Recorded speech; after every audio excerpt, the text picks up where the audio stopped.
Muy buenas tardes. Muchísimas gracias por vuestra presencia en este que es el séptimo taller que hacemos del seminario permanente del año 2021-2022.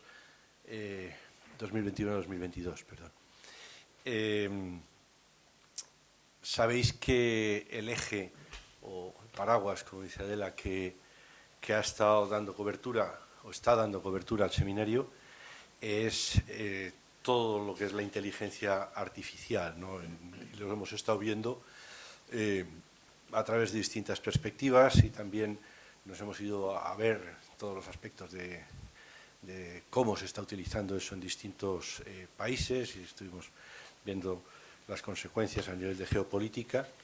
Y hoy vamos a tratar otro capítulo de la inteligencia artificial que yo creo que es del máximo interés, que ha salido ya en algunos de los talleres anteriores, que es, bueno, ¿y qué pasa con la inteligencia artificial y la justicia? Entonces, Adela, que tiene, yo siempre le digo que tiene una agenda que llega a todas partes, habló con su amiga y compañera Humboldt, las dos, con Silvia Varona, y le dijo, oye, ¿te animarías a hablarnos de esto? Silvia dijo que sí. Yo le estoy muy agradecido en nombre de la Fundación EDNOR y de todos los presentes por dedicarnos su conocimiento y su tiempo, y la presentación de Silvia la hace Adela y te paso para ello la palabra. Adela, gracias. Bueno, muchas gracias, presidente, por cederme la palabra para darme el gusto de presentar a mi amiga. Los amigos suelen ser una gente a la que uno quiere y a la que uno admira, porque si no, no hay amistad posible, y este es el caso, ¿no? Cariño y amistad a Silvia Varona, dentro de este seminario de este año en el que encuentra un lugar oportunísimo. En principio recuerdan los presentes que el seminario llevaba por título Inteligencia Artificial, Oportunidad o Amenaza para la Democracia. Estamos en el tiempo de la inteligencia artificial y nos preguntábamos, ¿pero esto nos ayuda o esto nos obstaculiza? ¿Qué es lo que ocurre? Porque para nosotros la democracia es muy importante. Y hemos ido recorriendo en las sesiones de este año algunos de los aspectos. Se nos ha hablado de qué pasa con China, qué pasa con Estados Unidos, el orden geopolítico, qué pasa con las emociones corrosivas que nos están destrozando la democracia, qué pasa con... Y había un tema que estaba pendiente. Se había hablado de la medicina, de alguna manera, pero ¿qué pasa con el derecho? La verdad es que el derecho, yo no sé si Silvia va a estar de acuerdo conmigo, pero si no lo está, peor para ella, porque voy a decir algo de Habermas. Es decir, entiende Habermas que las normas jurídicas son expectativas de comportamiento generalizadas, y entonces son la estructura de una sociedad. En cada sociedad actuamos esperando que otros actúen de una manera determinada y actuamos teniendo en cuenta cómo van a actuar los demás. Y esas expectativas, esas normas, son al fin y al cabo el esqueleto de una sociedad. Las normas pueden ser morales o pueden ser jurídicas. Yo creo que se complementan. Estoy convencida de ello, pero es una discusión que hoy no vamos a tener. Las normas jurídicas son fundamentales. Y además son la estructura de un Estado de Derecho y la estructura del derecho internacional. Es decir, que nuestras expectativas son fundamentales para nuestra vida. En ese sentido, que la inteligencia artificial apoye a las normas jurídicas o que las destroce, porque nos ponga en manos de algoritmos, que vaya usted a saber qué es lo que se acaba decidiendo, que los jueces acaben, nos pueden destrozar, y estábamos preocupados. Entonces alguien nos tenía que dar la respuesta. ¿Quién nos puede dar la respuesta mejor que Silvia Varona? Yo voy a leer el currículum breve de Silvia, porque el largo tiene 108 páginas y entonces ya no haríamos otra cosa, pero cortito, para situarla perfectamente. Es catedrática de Derecho Procesal en la Universidad de Valencia, fue vicerrectora, con lo cual asumió responsabilidades académicas, lo cual tiene mucho valor, desde 2010 a 2014. Es presidenta de una gran cantidad de cosas, pero sobre todo de la Corte de Arbitraje y Mediación de la Cámara de Valencia y presidenta de la Asociación Alexander von Humboldt a la que yo pertenezco también. Me iba a poner el pañuelo que nos regalan a las mujeres, pero veo que ella tampoco lo lleva, entonces creo que hemos hecho bien. Efectivamente, pero ella es la presidenta, ¿eh? Yo soy una súbdita. Tiene formación científica alemana en el DAAD, yo también estaba en el DAAD, estábamos en campos muy similares, en el Max Planck, Alexander von Humboldt. Elaboró la tesis doctoral en el Max Planck Institut de Freiburg y ha hecho estancias de investigación en universidades de prestigio, Cambridge, Harvard, Edimburgo, y ha sido invitada como ponente en universidades europeas, latinoamericanas y asiáticas. Está en una gran cantidad de comités y a mí lo que me gusta de estos comités es que todos ellos son de la mayor responsabilidad y la mayor relevancia. Silvia es de las personas que ha asumido responsabilidades para llevar nuestra sociedad hacia adelante y en ese sentido pues ha colaborado, está en la dirección desde 2021 de la Cátedra Institucional para Cultura de la Mediación, posee 6 sexenios de investigación, tiene un nivel de investigación alto, es vocal permanente de la Comisión Nacional de Codificación, sección de Procesal de España, es miembro del grupo interinstitucional nombrado por el Ministerio de Justicia para la reforma de la Ley de Enjuiciamiento Criminal.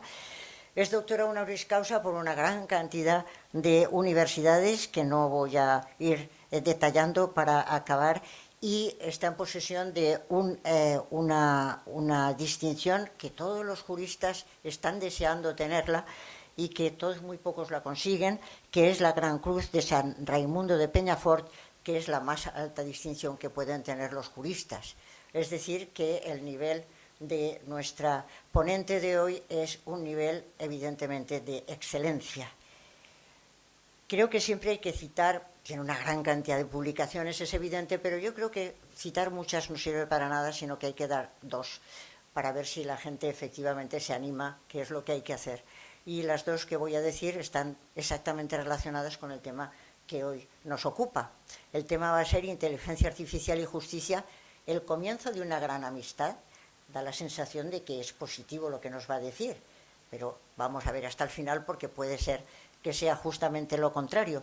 Los 2 libros que yo quería mencionar son Algoritmización del Derecho y de la Justicia, Algoritmización del Derecho y de la Justicia, de 2021, y Justicia Algorítmica y Neuroderecho. Los 2 son del año pasado y los 2 están publicados en una editorial que a nosotros nos es muy querida, que es la editorial Tirant lo Blanc, que es la que ha editado el homenaje que hicimos a nuestro querido Emilio Tortosa, y por eso nos encontramos en todo ello en casa. Es una suerte que también Tirant lo Blanc, que es una editorial valenciana, tenga un nivel que está en el lugar número 1 de las editoriales españolas. Entonces, bueno, pues Silvia es una número 1, la editorial es una número 1 y vamos a tener una ponencia extraordinaria que si no nos vas a decepcionar mucho, Silvia. Muchísimas gracias por estar aquí con nosotros. Es un verdadero placer tener a una amiga tan querida. Presentación me siento nerviosa. Muchas gracias a la Fundación Ednor, muchas gracias a Pedro Coca y a Adela Cortina por invitarme en esta tarde y a participar en esta serie de conferencias que se están dando dentro del paraguas, como decía Pedro, de la inteligencia artificial. El título, como dice Adela, y lo dice muy bien, viene con un interrogante, probablemente porque la primera pregunta sería definir si efectivamente en estos momentos tenemos una gran dosis de inteligencia artificial en el mundo de la justicia, ¿no? Y a partir de ahí ver si efectivamente esas inteligencias artificiales van a suponer una mejor o una peor justicia, que yo creo que sería al final la pregunta más importante que nos tenemos que hacer, ¿no? Pero probablemente yo más que inteligencia artificial voy a hablar mucho más de algoritmización, porque mi libro era de algoritmización, porque sobre todo lo que sí que en justicia vamos a encontrar es muchos sistemas algorítmicos, muchos software, muchas herramientas que se están empleando ya. Pero poco a poco, así como que no quiere la cosa, la inteligencia artificial está penetrando también en el mundo de la justicia. La verdad es que el punto de partida, yo creo que es el que habéis estado viendo, todas estas sesiones cada mes, que habéis tenido las conferencias en relación con la inteligencia artificial, es la pregunta de contestarnos de qué forma en esta sociedad global el mundo digital está afectando a todo, a la vida, a la sociedad, a las personas, a la economía, a la medicina, y también de qué forma esto está entrando en el mundo del derecho, en el mundo de la justicia.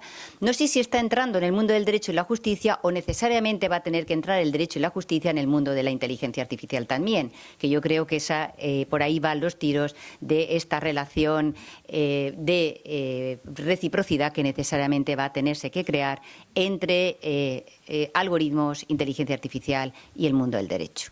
Pero lo que sí que es obvio es que de la misma manera que yo creo que todos estos mecanismos que ha traído la tecnología han venido a cambiar y a generar un cambio de vida y un cambio de sociedad, en realidad podríamos decir que casi estamos viviendo una metamorfosis o una catarsis, ¿no?, social en gran... a ver si esto va, porque si no, así. ¿Qué es lo que está provocando este entorno adecuado, que es un entorno claramente digital?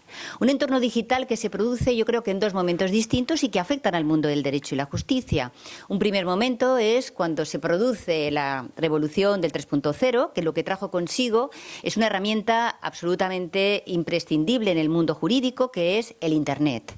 El Internet sirvió no solamente para intercomunicar a las personas, sino también para generar una manera distinta de relacionarnos, también relacionarnos jurídicamente y, por tanto, tener unas consecuencias jurídicas en el tipo relacional y en las consecuencias derivadas del mismo.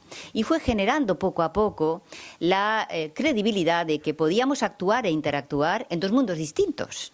En el mundo de los humanos, aquí en el que nos vemos, nos tocamos, nos sentimos, el mundo presencial, y en el mundo paralelo, que es el ciberespacio. Es el lugar donde podemos realizar un montón de actividades que antes solo y exclusivamente se podían hacer en el mundo presencial, en el mundo de los presentes, no en ese no espacio al que se refería o al que se ha referido tantas veces Lessing. Y, en segundo lugar, el segundo momento, que yo es el que creo que realmente ha sido el gran impulsor de la tecnología ya de esta última generación, es la incorporación de la revolución del 4.0. Yo he de confesar públicamente que este tema empecé a trabajarlo en el año 2016 por mi hija, que es ingeniera. Y ella, su trabajo de máster en Inglaterra lo hizo sobre la revolución del 4.0, visto desde el punto de vista de un ingeniero. ¿Cuál fue mi respuesta? ¿Cuál fue mi sensación cuando leía aquello y me daba cuenta de que íbamos camino hacia la obsolescencia humana? Es decir, esta revolución del 4.0, más allá de lo que puede favorecer, pues la automatización, la producción, la eficacia y la eficiencia, lo cierto es que poco a poco iba desplazando al ser humano de la realización de una multiplicidad de funciones que antes solo y exclusivamente podía hacer la mano humana, la mente humana y el ser humano. Y eso es lo que de alguna manera me hizo pensar que todo esto iba a llegar al mundo del derecho, que estaba llegando al mundo del derecho y que nosotros los juristas no podíamos quedarnos callados o fascinados, que esa es otra posibilidad. La idea de encontrar una fascinación ante este mundo que ofrece mucho y en muchas ocasiones con poco. Lo cierto es que ese entorno digital es algo que nos permite que todo lo consigamos muy rápido, es decir, la gente no sabe vivir sin su hibridez convertida en ese móvil que nos acompaña a todas partes y con el que tenemos multiplicidad de aplicaciones en las que no solamente aprendemos a comunicarnos, sino también a realizar tantas y tantas cosas. Yo el otro día le comentaba a gente joven y le decía, pero vamos a ver, vosotros contrastáis cuando miráis en Google Maps si de aquí a Hernán Cortés, de Hernán Cortés a la calle de la Paz, el camino más directo es ir por esta calle y por la otra. Vosotros preguntáis después por la calle para contrastar la validez de la fiabilidad de ese sistema que tenemos, de esa aplicación que tenemos en el móvil. Obviamente no. Es decir, estamos casi creyendo a pies juntillas que aquello que proviene de la máquina, que aquello que proviene de las aplicaciones, aquello que proviene de estas herramientas, es verdadero, es infalible, es la verdad, ¿no? Y esto pues puede traer consecuencias no solo a nivel informativo, sino desde el punto de vista de su aplicación cuando se trata de dictar una sentencia, cuando se trata de adoptar una medida cautelar, cuando se trata de determinar una orden de alejamiento, cuando se trata de embargar un bien o de varios bienes. Es decir, ¿por qué? Porque los sistemas al final les estamos creyendo mucho más fácilmente y desde luego sin contestación alguna. Yo creo que ese es el equilibrio que nosotros tenemos que mantener como juristas. Somos juristas y somos siempre los que sabemos que nos movemos siempre en dos mundos, en dos criterios y en el equilibrio. Al fin y al cabo, es la balanza lo que identifica o lo que califica a los juristas.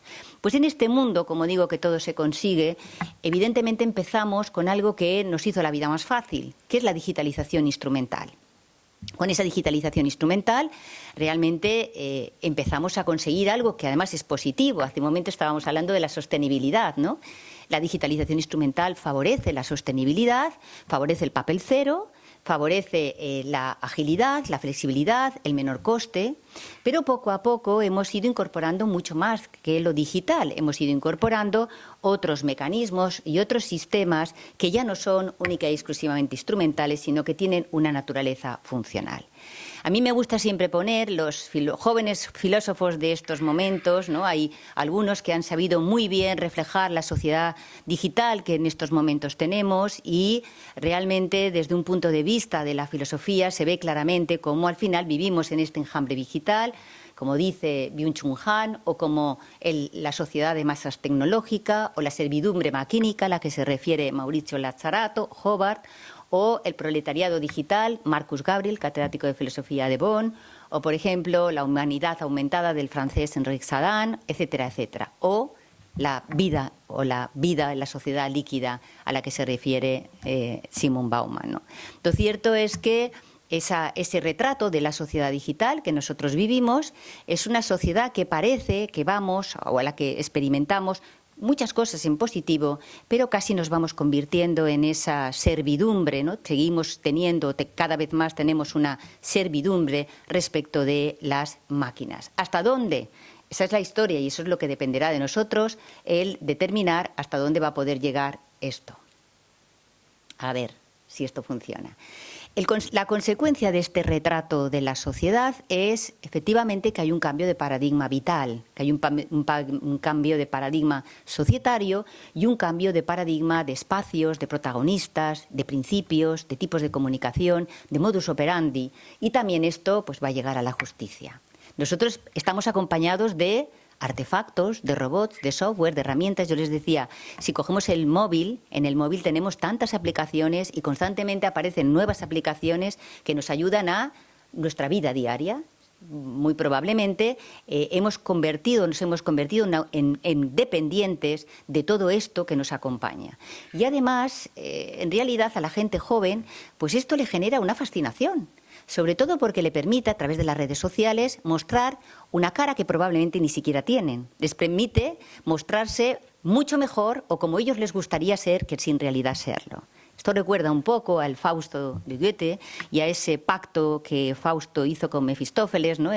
Entregando su alma a cambio de poder. Pues en realidad yo creo que, sin darnos cuenta, los jóvenes más, las generaciones digitales más que nosotros, pero nosotros algo también, estamos dando ese pacto, estamos haciendo ese pacto, convirtiéndonos al final en objetos digitales. El mundo nos está llevando a que nosotros nos convertamos en objetos digitales para formar parte de esa sociedad en la que vivimos. Yo les pongo siempre a mis alumnos esto, porque me parece que esto es muy ilustrativo. Y esto es la vida que a nosotros nos acompaña. Los jóvenes ligan, y los no tan jóvenes también, ligan a través de aplicaciones del móvil. Conseguimos, en la época de la pandemia, hemos sustituido a personas que nos ayudaban a pasar malos momentos, a pasar etapas de depresión, por aplicaciones para combatir la depresión, aplicaciones para hacer deporte, aplicaciones para medirnos la sangre, el aire, el oxígeno, para saber si estamos bien o no en cuanto a nuestra dieta, para comprar en tanques que nos permiten comprar las 24 horas del día durante los 365 horas al año. y, por supuesto, todos aquellos mecanismos que nos permiten, desde la economía colaborativa, Uber, Cabify y los gorrilla, ¿no?, que son los que reparten y demás, junto con las aplicaciones que nos dicen qué restaurante es el mejor, qué vino viene determinado con mejor o mayor calificación, y nos están condicionando en muchas de las actuaciones que estamos haciendo a lo largo de nuestra vida. Y esto, poco a poco, como digo, va penetrando en el mundo del derecho, ¿no? Es decir, ha aparecido pues una serie de conceptos que tienen su implicación en el mundo jurídico y que llevan el prefijo ciber.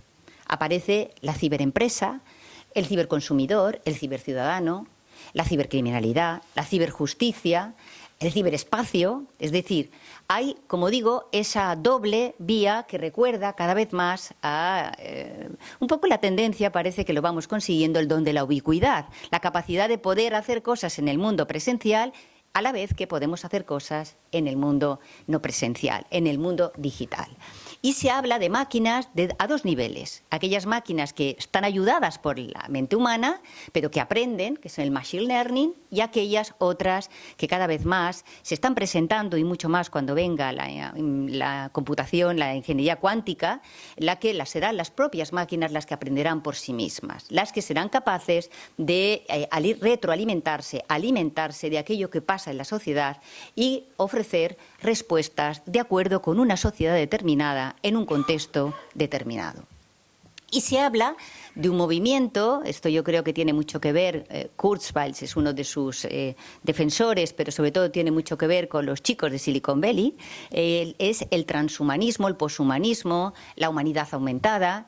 Es decir, es un movimiento, una corriente de pensamiento que parte de la base de que el ser humano ha tocado techo y que el siguiente nivel dentro de la evolución del ser humano es la hibridación, es el hibridismo. A mí me gusta decir hibridismo, que sé que es una palabra que no existe, es decir, el humano híbrido.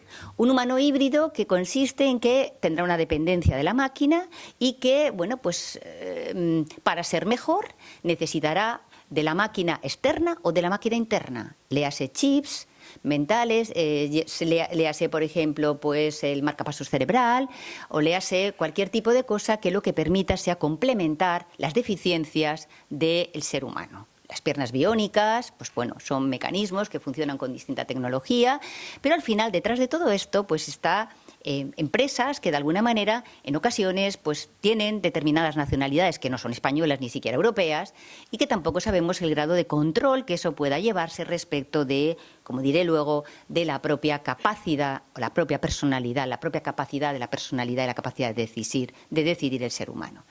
Pues todos estos artefactos sabemos que se nuclean sobre algoritmos, ¿no? Entonces aparecen, esto es como una receta, para entenderlo para los profanos que no pertenecemos al mundo de la ingeniería, es como una receta donde lo que se incorporan son los ingredientes, que son los inputs, los datos, que hace unos años, pues cuando empezaron a aparecer los primeros sistemas algorítmicos, lo que era importante es tener mucho dato. Mucho, era más el dato, era la cantidad que la calidad. Con el paso del tiempo, evidentemente, se ha ido perfeccionando y los sistemas algorítmicos son mejores cuanto más se elijan los tipos de datos que se incorporan como ingredientes dentro de esta receta. ¿Por qué? Porque el resultado que dan es más satisfactorio o mucho más creíble. Sí, de alguna manera el índice de fiabilidad es mayor. Pero obviamente aquí nos vamos a encontrar, al menos hasta el momento, que los sistemas algorítmicos los programan las personas y que las personas tenemos prejuicios. Prejuicios que cuando los podemos incorporar al diseño de la máquina pueden convertirse en sesgos. Y de hecho hay muchos sistemas algorítmicos que, aplicados al mundo del derecho, ahora luego pondré algún ejemplo, efectivamente han generado y están generando una discriminación que vulnera el principio de igualdad entre las personas. Pero es indudable que cada vez más el espacio del humano va siendo más pequeño y va abriéndose mucho más el espacio de lo algorítmico y de lo digital. Esto, en el mundo de la justicia, tiene dos niveles. Un nivel que sería, podríamos decir, la aplicación de la tecnología en todos los sentidos, digital, algorítmica, pero con carácter instrumental, es decir, para mejorar los caminos para conseguir algo. El expediente digital es claramente e ineludiblemente una conquista de estas tecnologías que lo que hacen es favorecer y evitar algunas de las consecuencias derivadas de un procedimiento en papel, etcétera, etcétera, etcétera, ¿no? Pero este segundo nivel, que yo creo que es el realmente más preocupante, que es la sustitución funcional del ser humano por la máquina. Y esa sustitución puede a su vez producirse a dos niveles. No todo es inteligencia artificial. Yo creo que de momento la inteligencia artificial es algo que queda reducido a un espacio más pequeño, de momento. Sí que es verdad que para podernos entender, especialmente a quienes nos movemos en un mundo no de ingenieros, un mundo jurídico, pues bueno, yo a veces hablo y digo, es que los sistemas algorítmicos son casi como la antesala, son como esa inteligencia artificial soft, ¿no? Es decir, pero en realidad no es inteligencia artificial. La inteligencia artificial es la que de verdad sustituye al ser humano por la máquina, en su totalidad. Mientras que los algoritmos o los sistemas algorítmicos, por eso yo en mis libros hablo de justicia algorítmica, creo que es ese paso previo, esa utilización de estos modelos tecnológicamente avanzados que ofrecen funciones del ser humano, pero que a la vez, de momento, están complementados por la mente humana. De momento, como digo, están complementados por la mente humana. Bueno, pues en cuanto a la tecnología instrumental, yo creo que aquí podemos afirmar que hay una realidad y hay también una posibilidad. Una realidad, yo creo que aquella justicia con manguitos, ¿no? Es decir, aquella justicia del juez que lo tenía que controlar todo, que lo hacía todo en papel, que si no pasaba por él no funcionaba el mundo de la justicia.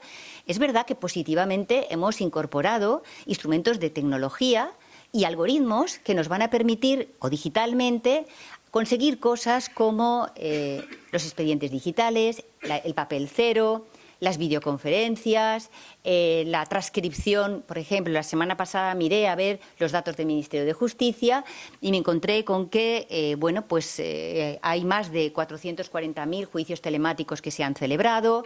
Hay 88.000 solicitudes de acceso a expediente judicial electrónico o la textualización de más de 318.000 grabaciones de vistas, lo que hace que cuando uno va, y tú lo sabes mejor que nadie, cuando uno va a una vista, a una audiencia, en realidad, al menos en materia civil, el letrado de la Administración de Justicia no está ni se le espera.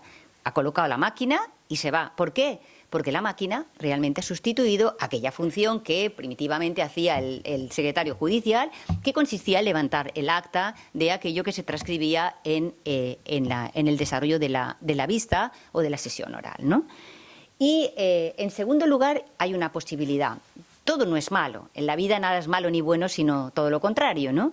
Es verdad que uno cuando piensa en la utilización de estos mecanismos que permitan hacer la vida un poco más fácil a determinadas personas, bueno, pues pienso que quizás a lo mejor podría suponer una mayor facilidad para determinadas personas que viven en lugares apartados, ahora que hablamos de la España vacía y que hablamos de lugares donde probablemente en un determinado momento trasladarse a un lugar donde se encuentran los tribunales o los juzgados para presentar una denuncia o para presentar una demanda, pues hacerlo online, hacerlo a través de plataformas que permitan a su vez realizar actuaciones que hoy por hoy los hace solamente o lo recibe o lo recepciona solo un letrado de la Administración de Justicia, es algo que podría ser útil, posible, menos coste, más rápido, más ágil y quizás un poco caminar hacia esa, como ahora todo es smart, los edificios son smart, pues hacia realmente una posibilidad de una smart justice, ¿no? De una justicia parece ser que casi perfecta. Pero los riesgos también existen. Existen riesgos, lo hemos visto en la pandemia, las brechas entre los ricos y los pobres. Digo que lo hemos visto en la pandemia con el sistema educativo. Es decir, cuando en aquellas casas donde, bueno, pues no había ni siquiera un ordenador y había 3 niños, pues cómo se hacía para poder seguir la continuación de la docencia. Y en otros que, por lo contrario, pues hay 3 tablets o 4 ordenadores o lo que fuere. Pero sobre todo a mí más que esto, que también preocupa, porque evidentemente todo lo que implique tecnología y uso de sistemas tecnológicos, sean algoritmos o sean inteligencia artificial, implica dinero, implica gasto. Además de esto, hay algo que se ha puesto también de manifiesto en los últimos tiempos, especialmente en el sector bancario, que es el tema de las brechas entre los digitales y los analógicos, ¿no? No sé si por bueno o por malo, pero España y Europa somos un continente de personas mayores, no digo viejos, digo de personas de edad. Y hay muchas personas que no son digitales ni lo van a ser nunca. Y sin embargo les hemos obligado a que el mundo que vivimos, a que consuman digitalmente, a que interactúen digitalmente, y esas personas están pasándolo mal. Y no se trata de, es decir, podemos decir aquello de yo nací en el siglo pasado y nací analógica y he tenido que ir reconvirtiéndome de alguna manera a la digitalización, pero no voy a ser nunca tan digital como aquellos que nacieron hace 10 años. ¿Por qué? Porque aquellos que nacieron hace 10 años, su capacidad de digitalización y de interactuación con la tecnología no es ni siquiera la que tienen mis hijas, que son de 20 y tantos y 30. Es decir, ¿por qué? Pues porque el mundo ha cambiado y los instrumentos de actuación son absolutamente diferentes. A lo mejor pues basta con aquellos ejemplos que se ponen, ¿no?, de los niños pequeños que intentan coger un libro y hacer así para que pase las páginas, ¿no?, porque realmente coincide, piensan que todos los libros son como el libro digital. Y obviamente la tecnología no es perfecta y todos sabemos que las empresas tecnológicas crean y diseñan los modelos tecnológicos, sean cuales fueren, de primera, de segunda o de tercera generación, para que funcionen hasta un determinado tiempo. Cuando hay que empezar a actualizar, pues nos encontramos con que hay un periodo de tiempo en el que el sistema que tenemos ya no funciona y hay que proceder a cambiar todo el aparataje tecnológico. Nos ha pasado con los móviles y nos pasa con los ordenadores. ¿Por qué? Porque los sistemas operativos se adaptan a una nueva realidad o a una nueva realidad tecnológica que nos obliga, porque viene el problema de la obsolescencia. Y en tercer lugar, pues sí, los sesgos y la afectación de derechos fundamentales es algo que nos preocupa y notablemente a los juristas. Hemos visto con la aplicación de sistemas algorítmicos al mundo del derecho, por ejemplo, pues para la concesión de un crédito, por ejemplo, para la selección de personal en un determinado lugar, la discriminación entre mujeres y hombres, para poder realmente aplicar o considerar la aplicación de una medida cautelar más o menos gravosa, una cierta discriminación según el color de la persona, de la piel, etcétera, etcétera. Ejemplos tenemos, ¿no? Tenemos ejemplos que ponen de manifiesto que hay, con la aplicación de estos sistemas, si no se controlan bien, podemos incurrir realmente en sesgos que afectan al principio de igualdad por razón de género, de igualdad por razón de raza, igualdad por razón de estatus social económico, que puede venir derivado de dónde vive la persona, por razón de ideología o por razón de religión. Por tanto, la credibilidad de los sistemas tiene que venir constatada ex ante y ex post. Ex ante, con una valoración, como diré luego, y ex post, después de su aplicación a la práctica, la utilización del mismo, bueno, pues evitar que o detectar si efectivamente se producen discriminaciones que puedan afectar realmente a este tipo de situaciones. En segundo lugar, hay claramente, con todo este mundo de los sistemas algorítmicos y de las inteligencias artificiales, una clara afectación de los derechos o el derecho de protección de datos, ¿no? Aquí la Unión Europea, podríamos decir, no, es que nosotros, nuestra madre, que es la Unión Europea, ha sido desde el primer día muy preocupada por esta materia. Se ha preocupado, aprobó un reglamento, aprobó unas directivas especiales y lo que trata es de dar respuesta a todas esas preguntas que aparecen ahí. ¿Cómo se obtienen los datos? El consentimiento, basta con darle a cookies y a aceptar. ¿Cómo se almacenan esos datos? ¿Cuánto tiempo? ¿Cómo se explotan? ¿Quién los explota? ¿Por qué se explotan? ¿Se destruyen después de un tiempo? ¿Se discriminan los datos? Esto influye en todos los sentidos, pero también en el mundo de la justicia penal, por ejemplo, ¿no? Es decir, la obtención de todos estos datos, cuánto tiempo se pueden guardar y a cada pasado el tiempo, cómo o de qué manera se tienen que destruir esos datos alcanzados o obtenidos a través de estos sistemas algorítmicos, ¿no? Lo cierto es que el gran tema, que lo estábamos comentando antes, es que estamos en un área, en un mundo que realmente no tiene fronteras. Es decir, los datos que se obtienen en estos momentos en Valencia son datos que pueden ser explotados por Huawei, que es un teléfono chino de una empresa pública china que pertenece al gobierno de China. Pero también pueden ser explotados por Apple, no nos engañemos, ¿eh? Es decir, ¿por qué? Que es una empresa americana, ¿no? O que es una empresa... Es decir, el problema que nos vamos a encontrar aquí es que es muy difícil ponerle límites a algo que es un campo donde es muy difícil fijar los límites, ¿no?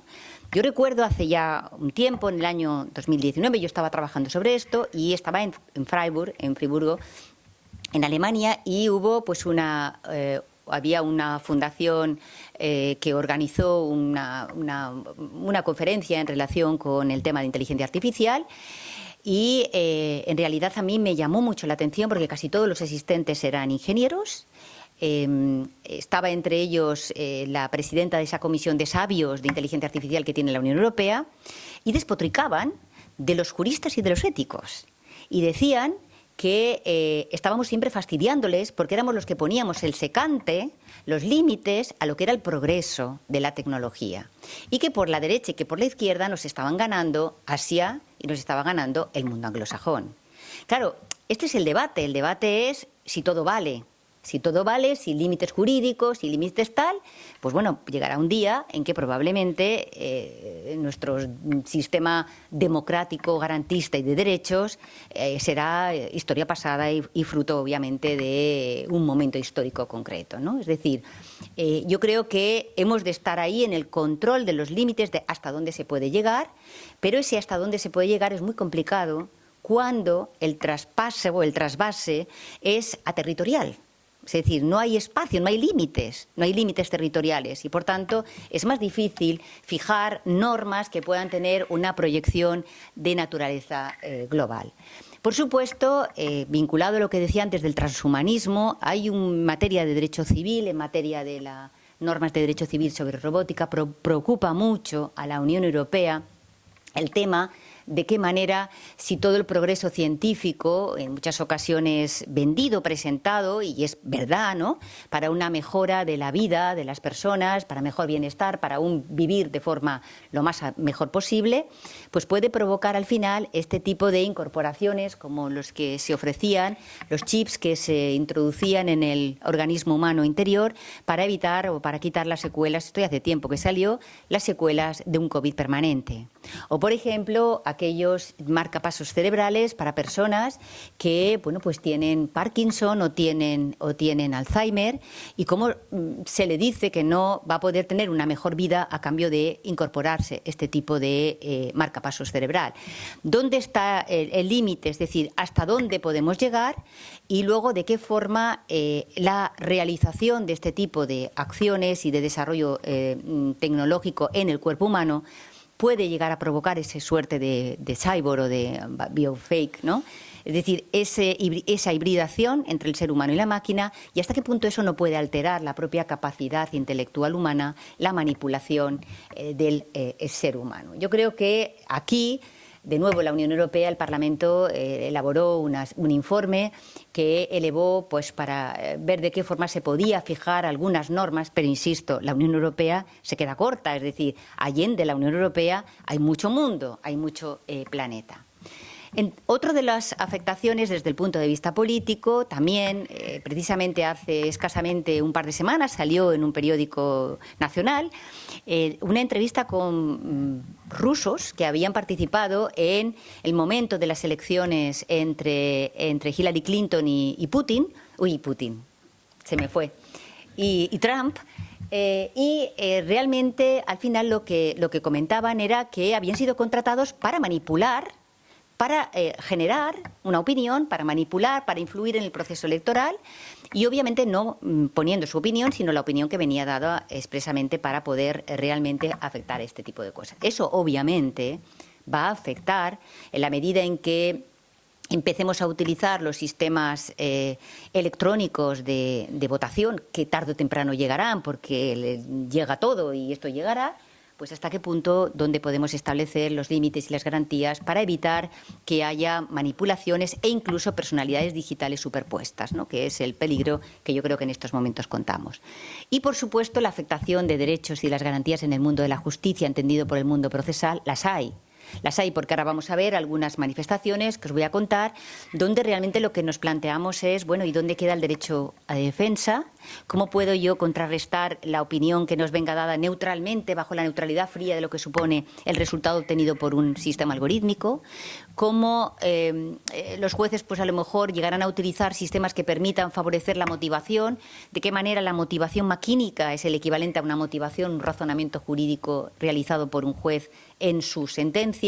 Todas esas son cuestiones que nos estamos planteando y que, desde luego, tenemos que dar respuesta. Pero sí que hay manifestaciones de algoritmos y alguna de inteligencia artificial en estos momentos en el mundo del derecho y en el mundo de la justicia. Os voy a contar alguna. Por ejemplo, las editoriales Tiralo Blanc, La Ley, Thomson Reuters, en otras más, en Francia y en otros países, lo que han hecho es elaborar lo que llaman ellos los sistemas analíticos. Estos sistemas analíticos lo que permiten es, con un clic, es decir, algo que antes hacíamos los humanos a base de leer documentos, leer sentencias, hacer un análisis, tomar nota y de ahí sacar una información que me pudiera llevar a presentar, hacer un informe jurídico o, por ejemplo, presentar una demanda o presentar una denuncia, lo que fuere.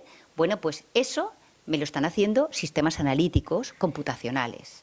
Es decir, estas bases de datos se convirtieron en un sistema que lo que hace es analizar documentos, sentencias, legislación, y lo que hace es convertírmelo para darme una propuesta que yo, como humano, puedo, por eso no es una inteligencia artificial, es un sistema algorítmico, puedo rechazar o no, puedo rechazar o puedo evaluar.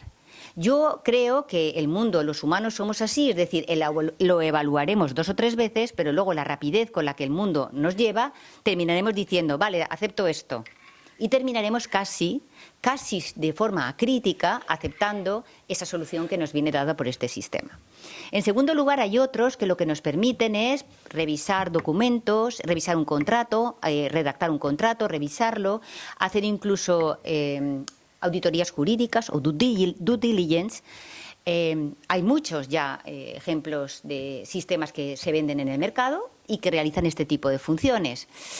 Esto a mí me da un poco de pena porque en el fondo me recuerda que esto es lo que hacen los jóvenes cuando acaban la carrera y cuando entran en un despacho. Lo que hacen los jóvenes es, los paralegales, que todavía no tienen el título porque están haciendo el máster, o los junior, en realidad lo que hacen son estas funciones.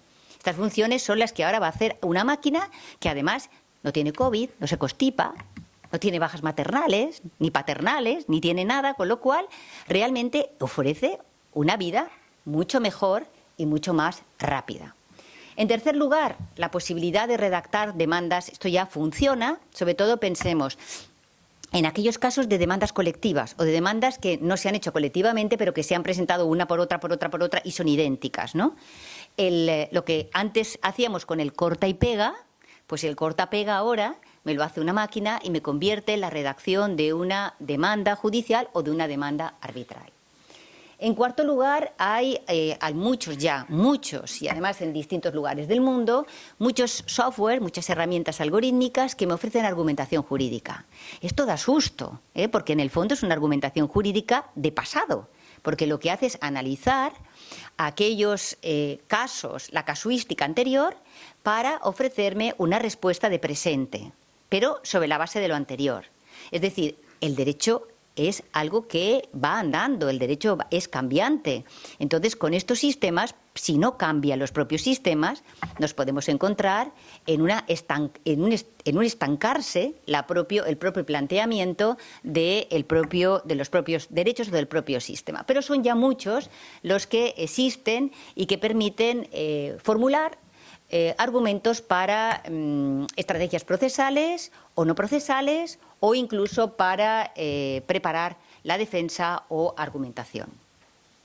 Todo esto en el fondo viene porque en el año 1950 hubo un judío alemán que se fue a Estados Unidos, Norbert Wiener, que era un científico que trabajó sobre el sistema analítico. Y entonces él se planteó en su momento la posibilidad de extrapolar lo que él creó, que era la escuela de jurimetría americana, que básicamente lo que hacía es analizar precedentes anteriores. Se utilizó en primer momento, por ejemplo, en materia médica, es decir, al final es todo, si se detecta que siempre que tienes tos, fiebre, no sé qué, no sé cuántos, la consecuencia es, no tengo ni idea, es decir, es pues que uno tiene gripe o que uno tiene esto, por lo mismo que hacían con el COVID, con los síntomas, que al final los síntomas eran iguales que los de la gripe o los de un constipado, nunca se sabía muy bien cuál era cuál, ¿no? Pero de la misma manera, la jurimetría, bueno, pues se fue adaptando a los sistemas jurimétricos jurídicos.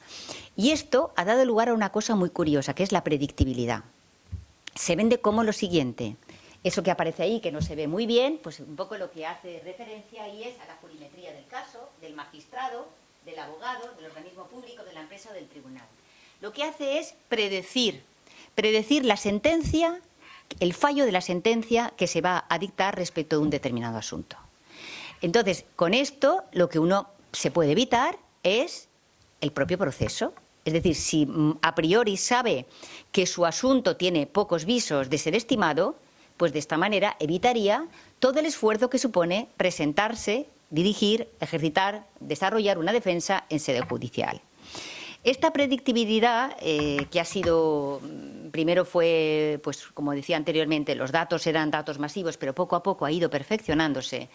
En realidad, tiene un ejemplo que se utilizó, se diseñó un sistema algorítmico en Sheffield y Pensilvania y se aplicó en el año 2016, en octubre de 2016, como un proyecto piloto, para predecir los fallos que iban a dictar cada uno de los magistrados del Tribunal Europeo de Derechos Humanos. Y el resultado que dio la aplicación de este sistema predictivo fue de un 79%. Esto en Francia lo han prohibido, porque los jueces han puesto el grito en el cielo.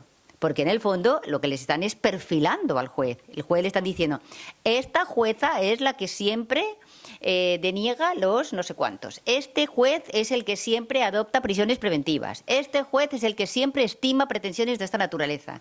Entonces, claro, eso de alguna manera llevó a prohibirlo, su utilidad. Y aquí, bueno, pues no se ha puesto en marcha, pero yo vi hace muy poco algo que me puso los pelos como escarpias, y es la aparición, algo así muy divertido, hecho por un abogado del Colegio de Abogados de Madrid, que es un TripAdvisor de los jueces. Un TripAdvisor de los jueces donde se les puntúa. El juez fue puntual, sí, no, a veces, ¿a qué hora? El juez me trataba bien, sí, no, no sé cuántos. Y eso, convertirlo en que eso es transparencia. ¿Perdón? Es decir, vamos a ver, esto es jugar a plastilina, creo yo, con la justicia. Esto a mí me da bastante susto. Y no hay control, porque ese sistema algorítmico realmente no ha tenido control. Ha dicho que es como un proyecto piloto, porque aquí lo que no está controlado, pues se lanza como proyecto piloto para detectar y valorar y validar realmente, e incluso condicionar, porque hasta cierto punto esto puede llegar a condicionar una determinada posición u otra por parte de los propios jueces, pero también por los abogados, porque aquí también puede decirme que hay un determinado abogado que lo pierde todo, y eso aparece también predictivamente, o en las empresas, que son empresas muy quisquillosas y siempre están demandando. Es decir, toda esa información forma parte de ese sistema predictivo. En quinto lugar, una cosa que me parece que es muy útil sería pues el doodle informático, podríamos decirlo de alguna manera. Es decir, un sistema para poder coordinar desde la propia máquina, es decir, coordinándose como un sistema algorítmico, las agendas de todos los operadores jurídicos. Los jueces, los fiscales, la policía, los abogados y procuradores. Por ejemplo, tema con la época de pospandemia, no la pandemia, la pospandemia, cuando ya había vida jurídica en los tribunales, bueno, pues hubo muchas veces que hubo que suspender vistas y audiencias porque alguno de los que tenía que acudir tenía COVID, es decir, dio positivo. Consecuencia de eso, hay que buscar lo más rápido posible, lo más cercano posible, una nueva fecha para tal y que cual. Esto, bueno, pues hay sistemas anglosajones donde lo hace una máquina. Otra posibilidad, la realización de predicciones económico-financieras, pero esto yo creo que es una realidad. Yo creo que el sector bancario ha funcionado y ha utilizado estos sistemas algorítmicos de predicción de inversiones, pensando fundamentalmente en el perfil del consumidor bancario, que tiene un perfil, pues de este consumidor es de los que invierte de forma moderada, o es un inversor agresivo, o es tal o cual, ¿no? Y entonces realizan ese tipo de predicciones. Pero a la vez a la vez se han elaborado unos sistemas algorítmicos que permiten predecir posibles riesgos para las empresas en casos de inversiones que pudieran derivarle, que pudieran generarle responsabilidad penal. Dado que, como todos sabéis, en estos momentos en el ordenamiento jurídico español se permite la responsabilidad está regulada la responsabilidad penal de la propia empresa, estos sistemas permitirían establecer la predicción de riesgos para evitar esa posible responsabilidad. En séptimo lugar, la posibilidad de... Esto sería estupendo. Yo, que estoy en la Comisión General de Codificación, reconozco que sería maravilloso contar con un sistema algorítmico que nos ayudara, que nos colaborara. Es decir, que permitiera detectar cuando una norma que se está redactando puede suponer un choque o puede suponer una contradicción con otra norma, a lo mejor que está regulada en algo que es absolutamente... tal como se regula en estos momentos, tal como se legisla, podemos encontrarla en una norma que no tiene directamente relación con la misma. Este sistema permitiría detectar ese tipo de contradicciones y permitiría, a su vez, revisar gramaticalmente algunos textos, y estaría muy bien porque en ocasiones las redacciones dicen mal de quién los redacta, ¿no? En octavo lugar, esto es lo que a mí realmente me empieza a preocupar un poco, y aquí ya empezamos a tener inteligencias artificiales dentro de los contratos. Los llamados smart contracts, la utilización del blockchain, de la cadena de tecnologías, que puede llevar en el mundo del derecho a cosas en que la imaginación es real, ¿no? La imaginación puede convertirse en realidad. Por ejemplo, la utilización de estos agentes inteligentes a los que yo les diría, quiero vender mi casa, quiero que el precio de la casa sea esto, y es el agente inteligente, es decir, no es ninguna persona, es una máquina, a través de estos contratos inteligentes, el que no solamente me vende la casa, sino que además me invierte la casa en función de mi perfil como inversor. Es decir, unidad de acto. Esto no es odisea en el espacio, esto es una realidad. Y luego yo les planteo el siguiente tema. En estos momentos, con estos coches que hay, súper bólidos inteligentes o televisiones que nos hablan de la televisión la smart, ¿no? Que todos son perfectas, donde nos controlan todo. Solo tenemos que saber, ¿no? Es decir, hemos de saber que en estos momentos controlados estamos, no por humanos, no hay humanos, hay máquinas que controlan y detectan, ¿no? Conversaciones que uno tiene en un determinado momento y, curiosamente, al cabo de 2 días empieza a recibir información sobre algo que tiene que ver con lo que ha estado hablando, ¿no? Bueno, pues en este caso concreto, el smart contract podría servir para comprar un televisor, comprar un coche, comprar un frigorífico, comprar un portátil y pagarlo a plazos. El no pagar el televisor el segundo plazo podría implicar que, bueno, la máquina se convierte en inútil. Es decir, dejaría de enfriar la nevera, dejaría de funcionar el coche, dejaría de funcionar el ordenador. Con lo cual, en realidad, lo que nos venden es que con estos smart contracts, de estos sistemas con esta inteligencia incorporada, lo que nos provocaría es que, en realidad, prevendría el conflicto. Usted no paga, pues se queda sin usabilidad de su objeto. Es decir, esto es verdaderamente impresionante, pero no es complicado. Es decir, yo el otro día subí en el coche de una discípula mía y me quedé pasmada porque hacía así con el dedito, ti, ti, ti, ponía la música sin tocarlo. Y hacía así, la bajaba. Y hacía así, decía, no sé cuántos. Y yo decía, pero tú eres consciente de que todo eso está siendo controlado, que tú estás dando datos, que estás diciendo y estás moviendo no sé cuántos. Pero es tecnología punta. Es tecnología punta.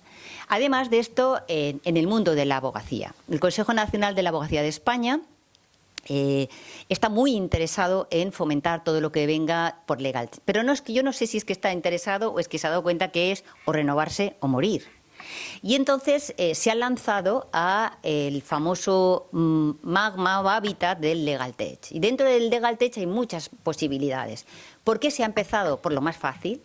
Es decir, aquellas preguntas frecuentes que uno tiene de base y que las tiene más que trilladas, lo que hace es que las convierte en un chat, en un chatbot.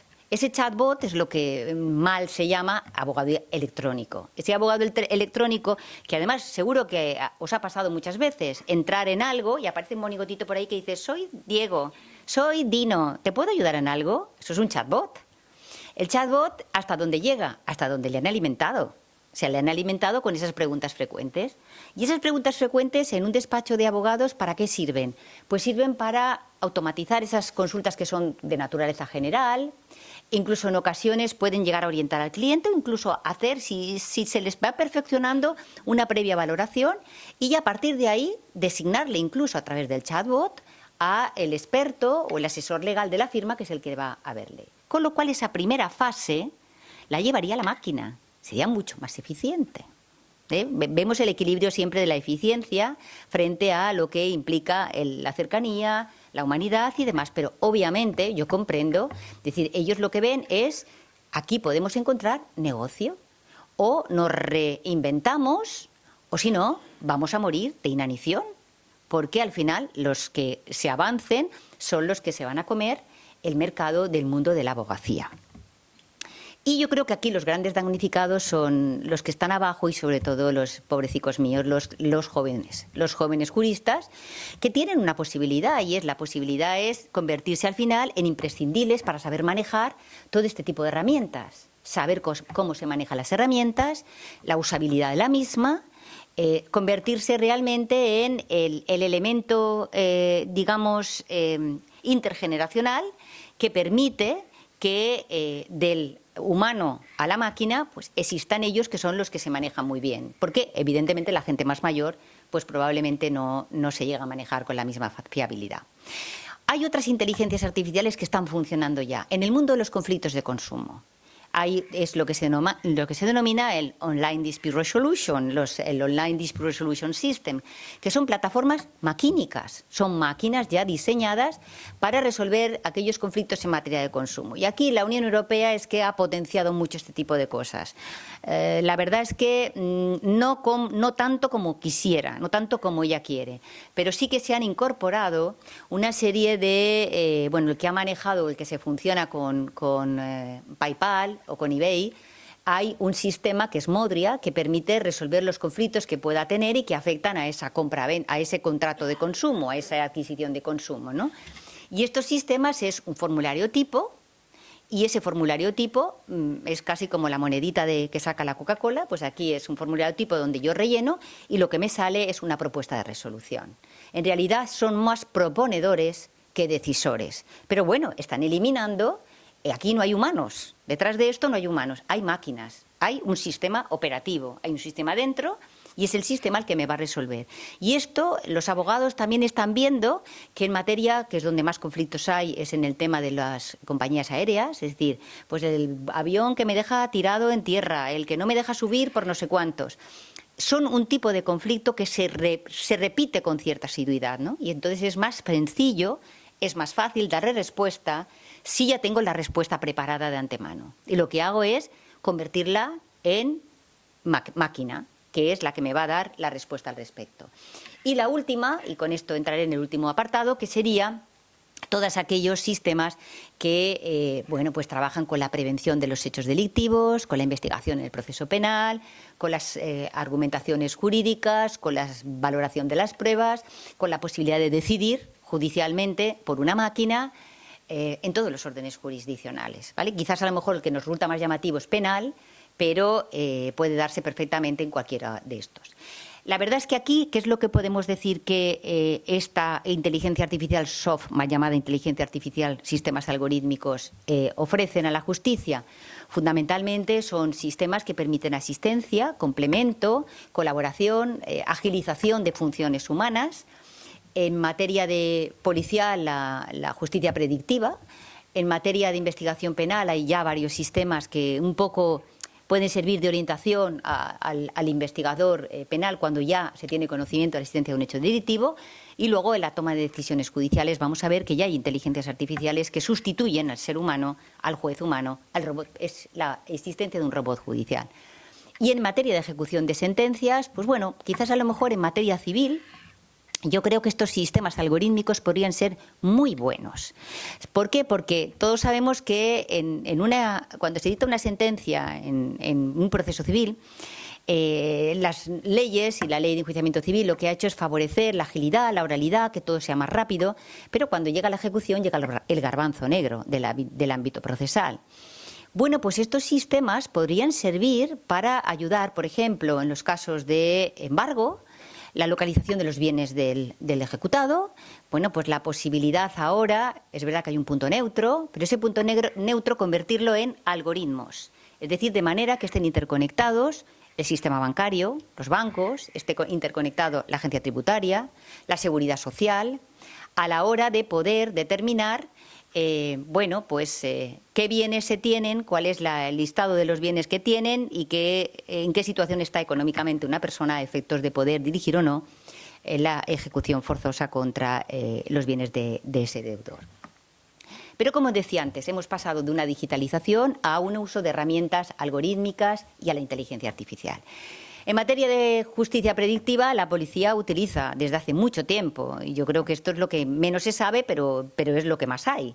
Son sistemas algorítmicos que lo que hacen es favorecer la geolocalización de las personas o la geolocalización de objetos o realmente las cámaras que existen y que cada vez más se quiere implicar o que quieren poner en lugares, pero como todos sabemos siempre hay unos límites y hay una regulación sobre dónde pueden ponerse las cámaras, si son lugares públicos, los lugares privados no, etcétera, etcétera. Y bueno, en materia de predictividad administrativa hemos visto en época del COVID cómo los famosos drones nos llevaban por la calle La Amargura, nos controlaban desde quién estaba en la azotea de una casa hasta quién caminaba por la calle y no era su hora en la que podía pasear, ¿no? Estos sistemas predictivos, en realidad, no son solamente sistemas predictivos que existen en otros países. España tiene un sistema predictivo que es el que determina, es el SIC, es muy similar al de Chicago, el Big Data, o al de Holanda o al de los Países Bajos, pero este sistema predictivo funciona, para explicarlo muy fácilmente, en realidad funciona como el sistema de meteorología. Es el mismo sistema de minería de datos el que se aplica aquí para establecer el lugar posible donde posiblemente pueden llegar a cometerse hechos delictivos. Entonces es un sistema que lo que dice es predecir lo que se denomina como los lugares calientes, los hot spots, lugares en los que, teniendo en cuenta la meteorología, la acumulación de personas que caminan en un determinado lugar, las zonas, determinadas zonas sociales, etcétera, etcétera, lo que hacen es predecir que puede haber ahí comisión de hechos delictivos y que, en consecuencia, el famoso patrullaje humano lo que hace es limitarse. Ahora lo que hay es un patrullaje tecnológico con mucha menos patrullaje callejero, y ese patrullaje callejero se deriva a aquellos casos en los que aparecen el famoso hotspot. Esto es lo que yo sé. No dicen mucho más, pero esto funciona y existe en España. Y en el fondo lo que está prediciendo pues es algo que vimos hace ya tiempo con Tom Cruise en la película de Minority Report y en el libro de Philip Dick, El informe de la minoría, donde lo que había era una predicción de posible, realmente lo que se predecía ahí es posible comisión de hechos delictivos de futuro. Esa predicción de hechos delictivos de futuro, no podemos negarlo, es maquínica. Es maquínica y se basa en estadísticas y se basa en datos de información que pueda tener la policía y se basa en prejuicios, se basa en sesgos, ¿no? Porque en algunos casos, algunos de estos sistemas que se han utilizado, más donde se ha utilizado, que es en Estados Unidos, ahí se ha puesto de manifiesto ese sesgo que existe entre el blanco caucásico y el hombre de color o el hispano. ¿Por qué? Pues porque quien diseñó la máquina probablemente era un blanquito. Por tanto, pues la consecuencia era esta. En materia de investigación procesal, vamos a ver, aquí hay ya sistemas que se están utilizando. Existe el sistema que permite detectar la idoneidad o la fiabilidad de los testigos. En realidad es volcar en un sistema algorítmico algo que hacían antes los criminólogos y los psicólogos. Es decir, en el País Vasco había un grupo que estaba trabajando, que yo creo que esa información es la que luego se termina volcando, y hay una serie de comportamientos psicológicos que tienen las personas y que pueden servir, yo no, pero puede servir para detectar si realmente, probablemente está mintiendo, ¿no? desde el tipo del tono de voz que utiliza en un determinado momento, el gesto que utiliza, pues está preguntándose una cosa y está manteniendo un tono normal y en un determinado momento empieza a rascarse determinadas cosas de la cara, ¿no? Es decir, hay determinados comportamientos de movimientos o de gestos o de hablar o de no mirar o de no miradas, etcétera, etcétera, que pueden servir para detectar si un testigo está mintiendo o no está mintiendo, o si un sujeto imputado, acusado, sospechoso lo está haciendo. Por tanto, es un complemento. No consiste en decir que el juez va a decir inmediatamente ha mentido, sino una posible ayuda para determinar la fiabilidad del testigo. El Hearsay Rule Advisor de Canadá es el que analiza la rumorología. Una rumorología que tantas veces aquí, bueno, pues puede servir como elemento incitador de una determinada investigación. Es un sistema que permite valorar si realmente vale la pena tener en cuenta o no la rumorología a efectos de la investigación. Por ejemplo, el Stevie, que permite reconstruir historias, en vez de ir al lugar de los hechos, reconstruirlo a través del sistema computacional. Data Mining, que plantea posibles escenarios, porque no se sabe muy bien por dónde investigar, atendiendo a situaciones parecidas, pues por ejemplo con el tema de la desaparición de las jóvenes que no se sabe muy bien cómo buscar o dónde buscar y demás, utilizando supuestos anteriores, indicios que permitan un poco saber por dónde dirigir la investigación. En España tenemos un sistema que se emplea tanto en la fase de investigación como después, en la fase juicio oral, que es el sistema Biogen, que es un sistema que se diseñó por el Ministerio de Interior, que empezó a funcionar en el año 2007 en los casos de violencia de género. Y es un sistema que se utiliza siempre cuando los jueces y las juezas lo que quieren es tener un soporte, y ese soporte viene por la utilización de este sistema por la policía, en el que se detecta una posible reincidencia, es decir, es una predictibilidad de la reincidencia en cuanto a la violencia de género. Y ahí el resultado que da, yo sí que lo he visto, pues es un resultado que puede ser un resultado de riesgo muy alto, pues un riesgo no tan alto, medio, moderado, bajo, hay una serie de listas, y no le dice al juez o a la jueza, oye, adopta una prisión preventiva o una orden de alejamiento, pero es un dato que obviamente sí que se tiene en cuenta y que no creo que a nadie que le dé el resultado muy alto termine diciendo, bueno, da igual, lo dejo en libertad, tal como está la situación. Yo creo que termina hasta cierto punto colaborando o condicionando la decisión en este sentido, ¿no? Y luego hubo un sistema algorítmico muy interesante que se diseñó y se utilizó en la década 10, los años 2010, 11, 12 y 13, cuando en Galicia prácticamente existía, fue un verano que todo el bosque gallego estuvo quemado por personas que lo hacían, obviamente, ¿cómo se dice esto? Que ahora me sale la palabra. Provocado, con incendios provocados, ¿no? Y, bueno, pues este sistema lo que pretendió es buscar el perfil de posibles autores de este tipo de delito. No significaba que necesariamente dijeran, esta va a ser, sino el perfil que tiene la persona que realiza este tipo de actos, ¿no? Porque no es un delincuente habitual, sino que es un delincuente que tiene pues, un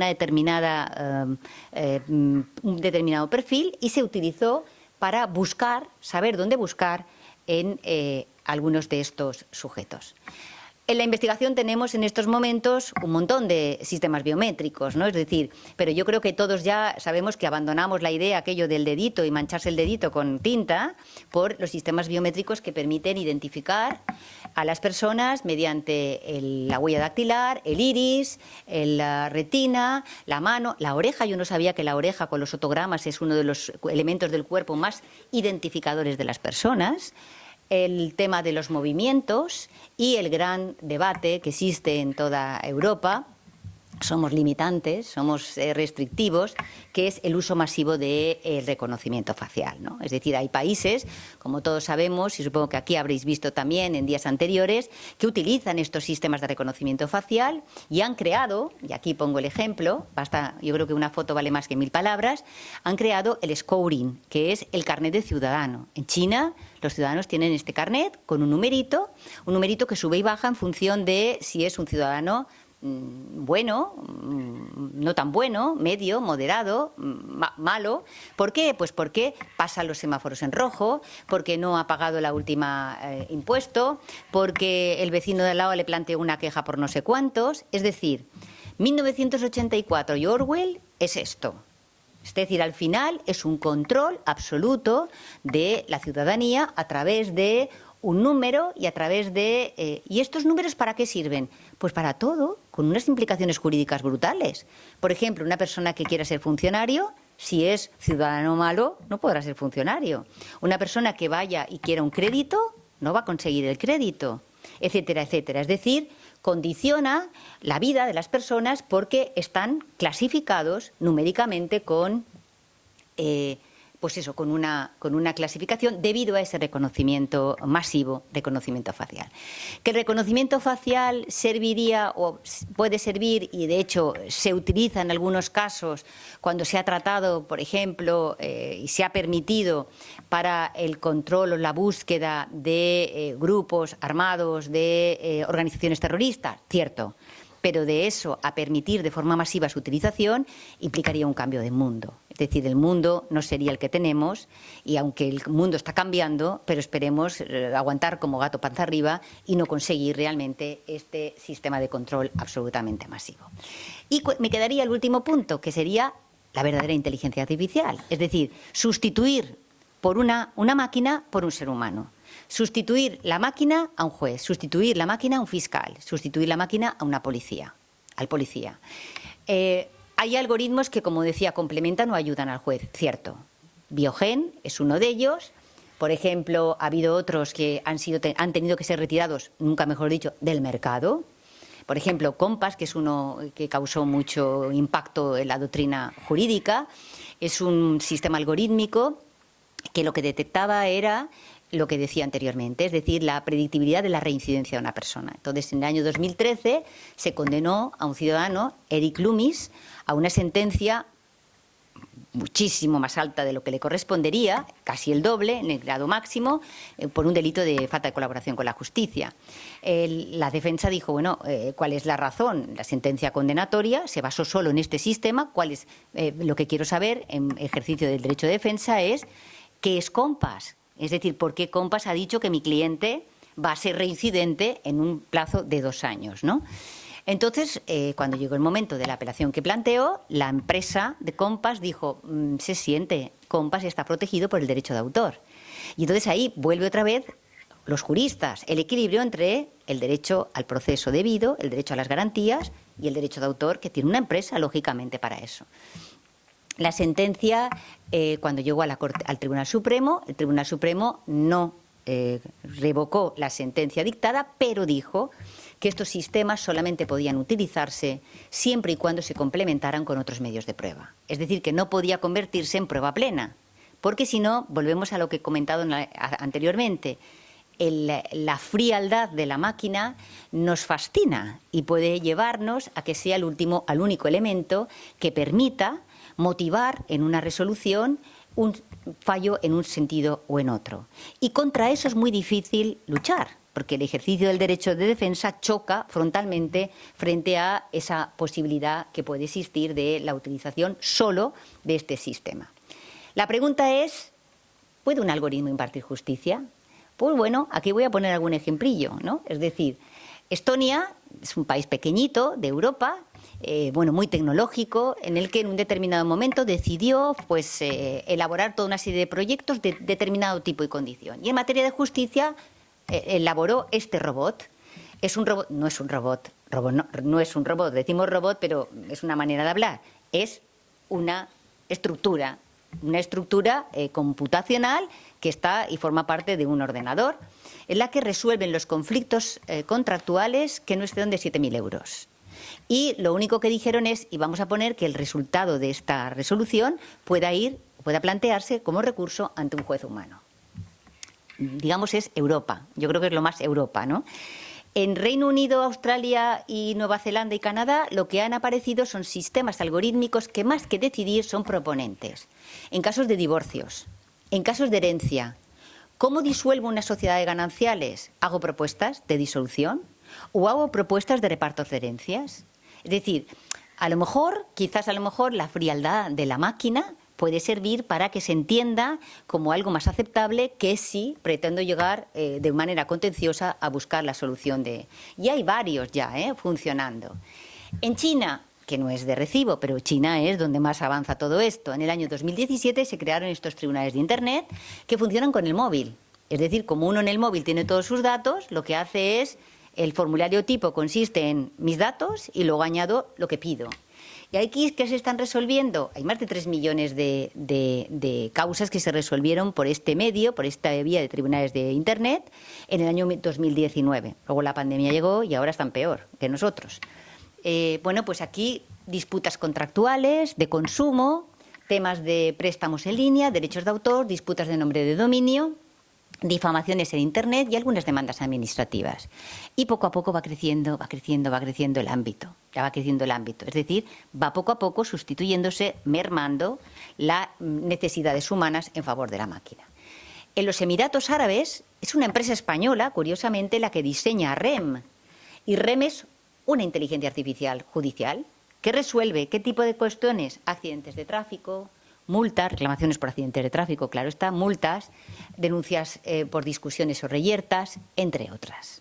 De momento es como, vamos a ver cómo funciona aquí y en función de esto veremos cómo se resuelve. Aquí sí que es todo maquínico, todo absolutamente maquínico. La última noticia, el fiscal, inteligencia artificial de Shanghái.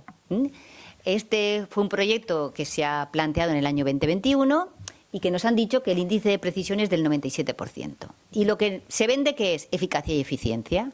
El fiscal, inteligencia artificial, lo que hace la máquina es, bueno, pues analizar los informes policiales, aquellos datos que se tengan, y a partir de ahí formula acusación.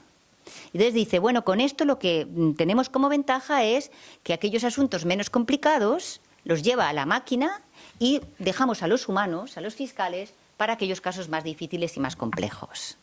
Da susto. A mí esto me da auténtico susto.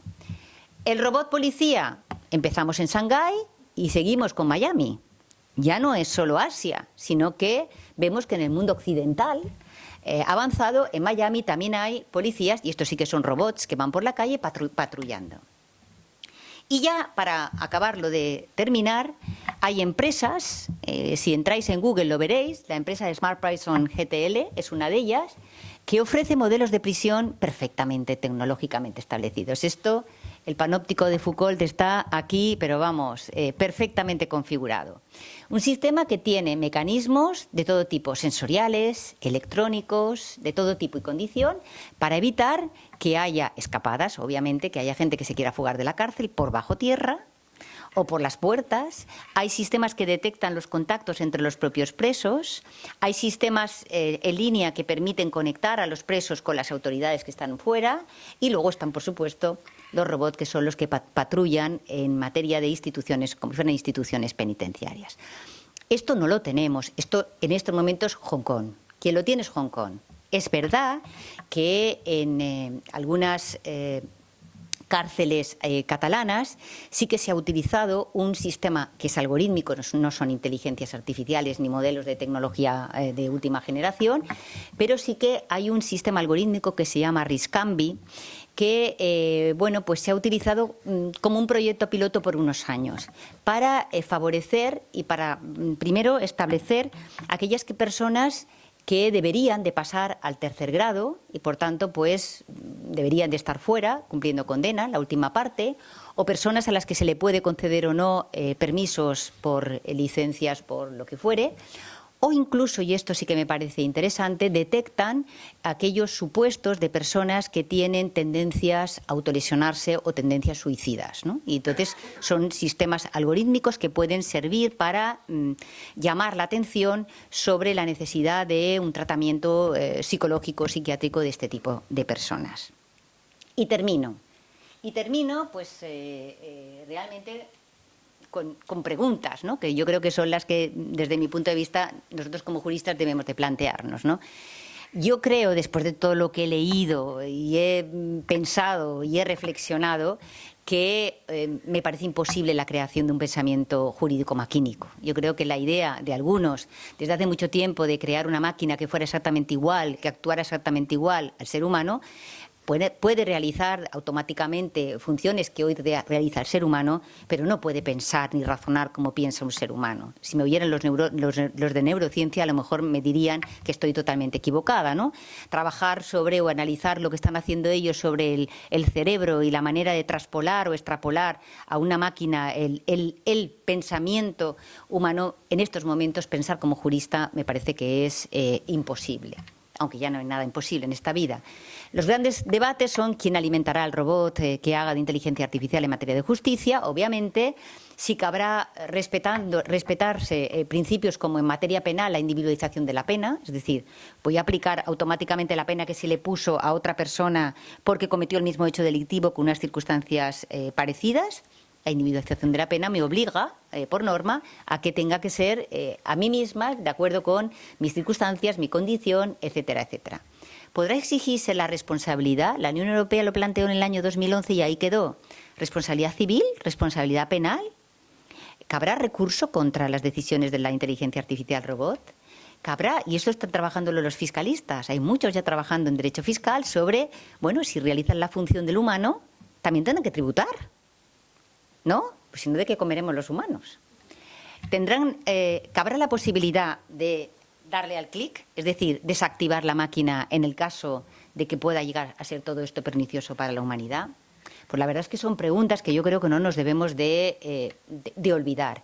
Yo lo que creo es que en estos momentos sí que hay una serie de elementos que se han puesto encima de la mesa en todos los trabajos que ha hecho la Unión y que creo que son los básicos. En primer lugar, para utilizar sistemas de inteligencia artificial o sistemas algorítmicos hay que evaluarlos previamente. Tienen que cumplir determinadas condiciones, ex ante. Y ese ex ante debería de obligar a que hubiera un registro de aquellas, y sobre todo aquellas que se van a utilizar para algo que forma parte de, digamos, de derechos sociales.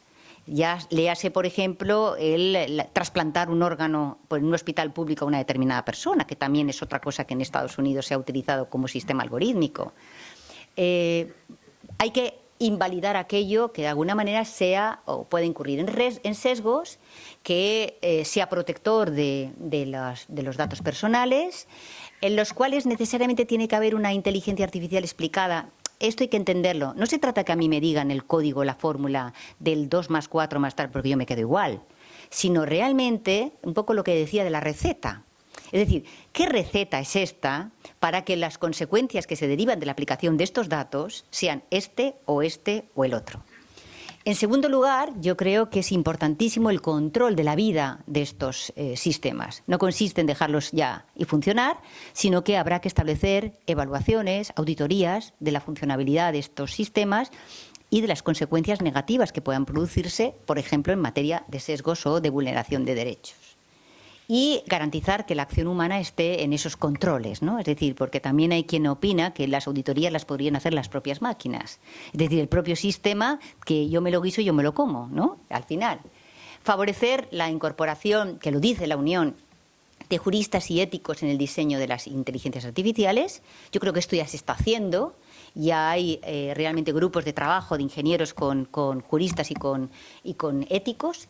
Regular los límites de lo que es el derecho no traspasable, que son las garantías y los derechos, y sobre todo, yo intento sobre todo transmitirlo allá donde voy, mantener la capacidad de los operadores, capacitar a los operadores jurídicos y tratar de decirles que tienen que ver estos sistemas con capacidad crítica, ¿no? Es decir, con capacidad crítica, con capacidad de asombro, pero también con capacidad de ser interpretados por el ser humano, porque de lo contrario, pues realmente terminaremos en esa servidumbre maquínica a la que se referían los filósofos a los que he dicho antes. Y nada más, muchísimas gracias.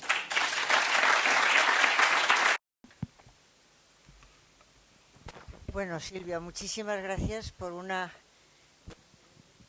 que creo que habrá gustado muchísimo a todos. Yo no sé si se oye. Me parecía que no.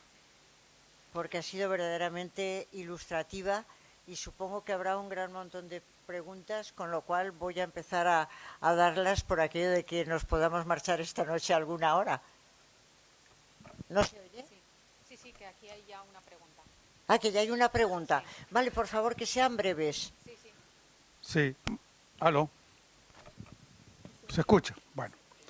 No, lo primero que quiero decir es que hay aspectos que concuerdo con la expositora que son muy preocupantes, ¿no? Son terroríficos, por decirlo de alguna manera directa. Y por lo tanto, la aproximación a estos temas tiene que ser muy valiente si queremos defender los derechos de las personas, los valores democráticos,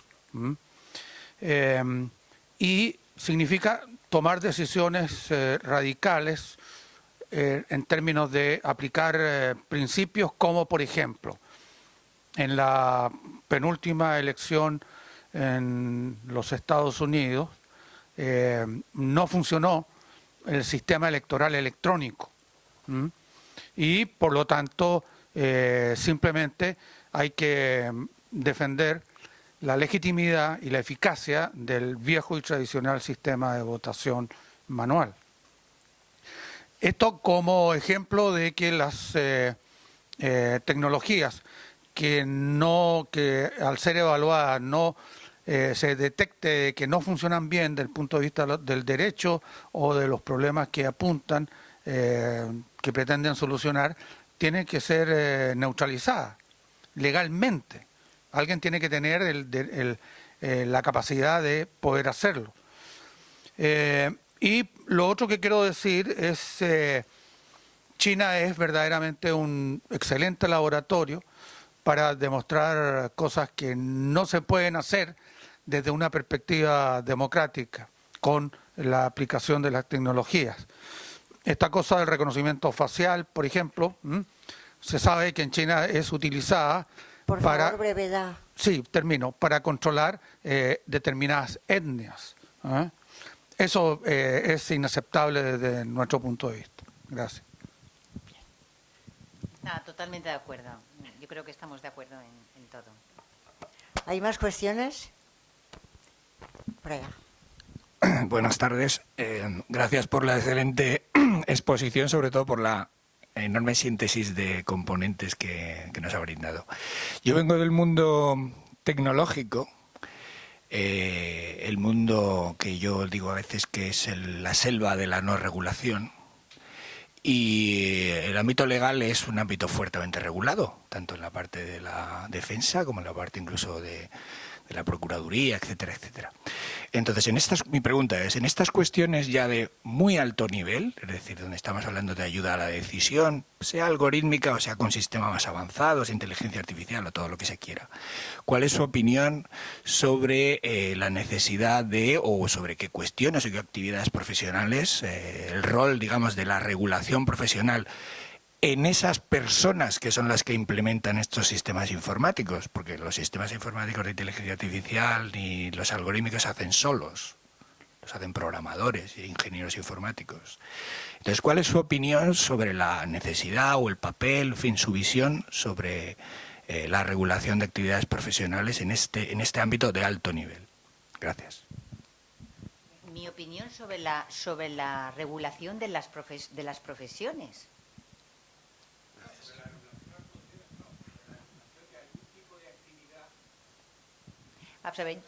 Es que sí. El problema yo creo que es más que yo creo que ahí lo que se trata es de capacitar a quienes tienen que utilizar estas herramientas para que sepan que tienen que utilizar las herramientas como herramientas que son, no como sustitutivo de su capacidad de decidir. Y eso cuesta. Cuesta. ¿Por qué? Pues porque vivimos en un mundo en el que todo se tiene que hacer muy rápido y los jueces tienen que poner muchísimas sentencias y entonces pueden encontrarse con que la usabilidad de estos sistemas sea muy eficiente. Entonces, el problema ahí está, que nos plantea a nosotros, es el que termine convirtiéndose en una automatización por el uso del sistema algorítmico, que no la inteligencia artificial, y que al final sea una decisión que se siga a pies juntillas. Ese es el gran problema. Entonces, cuanto más perfecto sea el sistema, es mucho mejor a la hora de utilizarlo. Pero sabiendo que esos sistemas son máquinas, no son pensamiento humano, no son pensamiento jurídico. Entonces, ahí el problema que nosotros nos encontramos con la regulación, que enlaza un poco con lo que comentaba antes el anterior expositor, el anterior que ha preguntado, es que ¿quién regula esto? Porque la mayor parte de estos sistemas, aunque aquí tenemos empresas ya que se dedican a diseñar, la mayor parte de ellas no son diseñadas ni por España ni por Europa. Son diseñadas en otros lugares, donde el derecho es otro. Y donde incluso no es que el derecho sea otro, sino que la manera de actuar el derecho también es otra. El mundo anglosajón. Es decir, la manera de trabajar el mundo del derecho en el mundo anglosajón no es la misma manera que se trabaja en Europa, en la mayor parte bueno, ahora ya podríamos decir en Europa, Inglaterra ya no está. Pero sí que es cierto que, entonces, ese es el gran problema con el que nos encontramos como juristas. Porque podemos decir, no, nosotros no queremos esos sistemas, eso es ir contra el mundo. Nosotros esos sistemas los vamos a tener, vamos a ver en qué condiciones, vamos a ver quién diseña esos sistemas, vamos a evaluar esos sistemas y ver el grado de fiabilidad que tienen los mismos, que no supongan afectación de derechos, que no supongan sesgos y que a la vez pues que sean un complemento, una ayuda. Yo me resisto como gato panza arriba con las inteligencias artificiales judiciales, todavía. Creo sinceramente que prefiero la equivocación de un juez humano a la automatización de la máquina. Hoy por hoy, creo que si yo fuera un usuario judicial, yo preferiría que fuera un juez el que meditara la sentencia en lugar de una máquina. Pero sé que va a llegar. Entonces, si va a llegar, pues lo que tenemos que intentar es saber que quienes son aquellos operadores jurídicos que van a trabajar con estas máquinas, que no caigan en la fascinación de pensar que esto es perfecto, sino que sepan realmente que es un instrumento. Y desde el punto de vista instrumental, chapó, bien. No sé si he contestado, a lo mejor no he contestado lo que me ha dicho, pero bueno. Sí, hola, Miguel Juan. Bueno, enhorabuena por la conferencia. Para mí ha sido una montaña rusa de emociones porque había muchas cosas con las que estaba de acuerdo y otras con las que no, con lo cual es muy enriquecedor. Tengo 8 páginas de preguntas, pero voy a hacer solo una. No voy a hacer solo una. En cierto modo, en parte la has respondido ahora al responder a esta última pregunta, en el sentido de que efectivamente el riesgo creo que está en la fascinación que se puede tener por la máquina, pensando que como no sabemos exactamente cómo lo hace, pues si lo va haciendo bien en 90 y muchos % de las ocasiones, pues vamos a asumir que las decisiones son siempre correctas. Pero no es cierto que esto mismo puede pasar con las personas, porque tú has hablado al final de algo así como hacer auditorías periódicas de los sistemas inteligentes, pero que yo sepa, al menos formalmente no se hacen auditorías periódicas de los seres humanos, por ejemplo, de los jueces o de los fiscales cuando toman sus decisiones. Y ha habido casos en el pasado, yo recuerdo, aquí en Valencia hubo en particular un juez, que no voy a nombrar, que estaba claramente desquiciado y tomaba y hacía sentencias que no eran naturales, ni normales, ni aceptables. Y estuvo años hasta que se retiró de la profesión o lo retiraron, no lo sé. Y lo que quiero decir es que entiendo bien lo de hay que evitar la fascinación, yo estoy totalmente de acuerdo y eso se consigue con educación, con que los usuarios entiendan mejor qué es lo que está haciendo la máquina y hasta qué punto la máquina es o no es inteligente o tiene una inteligencia asimilable o no a la de un humano. Pero por otra parte también es cierto que tampoco hay que idealizar que todo lo que hace el humano por contra está bien, porque aquí hay que ser exigente en ambos casos, ¿no? Y desde luego yo lo que veo claramente es que la solución va por una colaboración entre humanos y máquinas, ¿no? Obviamente. Sí, pero vamos a ver, en lo que tú me preguntas, los humanos también pueden ser objeto de control. Los humanos contra las resoluciones a recursos, existe la posibilidad de la responsabilidad, existe la posibilidad, como se ha dado en el caso, yo creo que es el caso que tú planteas, que lo expulsaron de la carrera judicial. Sí. Bueno, ya, pero quiero decir, se necesitaban pruebas también para poder proceder a esa situación. Pero mecanismos hay de control. Entonces, lo que yo creo que en estos momentos necesitamos es esos mecanismos de control del funcionamiento de la máquina. Y lo que tú abogas es, al final, si los sistemas hacen o facilitan la vida, mejor. Yo os pongo un ejemplo muy facilito para que entendamos. Cuando yo hice la tesis doctoral, yo tenía que utilizar el Aranzadi. Y el Aranzadi era papel, y unos tomos así de gordos. Y tenía que coger el Aranzadi y bajarme la fotocopiadora de la facultad y fotocopiar página por página y tal y que cual. Cuando esto yo lo cuento, no hace falta contarlo a los actuales, a mis discípulos, pues alucinan, claro. Es decir, ¿por qué? Porque luego vinieron las bases de datos y con las bases de datos uno ponía la palabra y la palabra salía.